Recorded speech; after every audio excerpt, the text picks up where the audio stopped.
triggers and cravings. If you're trying to get yourself together, get clean and sober, you got to understand your triggers and cravings. And one of the biggest triggers is going around the same people, the same friends in the same neighborhood that you was doing what you was doing all along, And I know sometimes that can just be hard because sometimes people go into rehab or they kicked at home or however they got themselves clean to get a healthy start. You just can't move away. Understandable.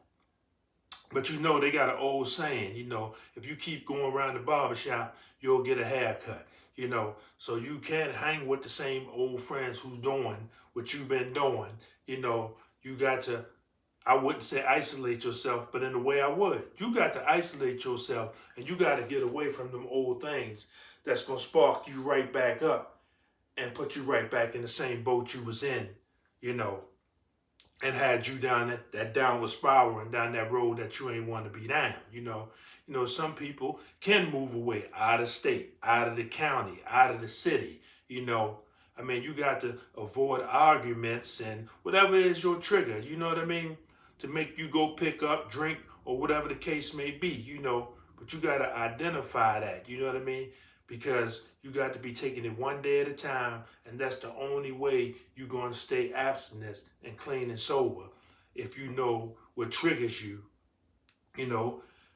And some things, we can't help. Because it's stuff like death and, children, etc., that can just make you upset. And sometimes people think the first thing to run to is the bottle or go relapse, you know what I mean? So you got to identify with these triggers and cravings, you know what I'm saying, and be honest with yourself. And number one, first and foremost, you got to admit you're a powerless on all this stuff, and that just starts the ball rolling on your journey to be getting clean, you know what I mean? But know your triggers, and like I said, one of the biggest triggers is trying to go back to the same environment, hang with the same friends, and do the same thing that had you where you were and in a bad space.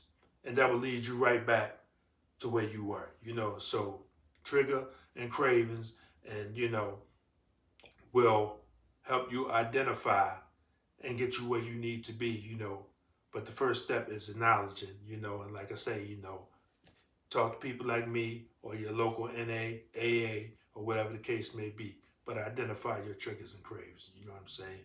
And that will help you in the long run. Peace.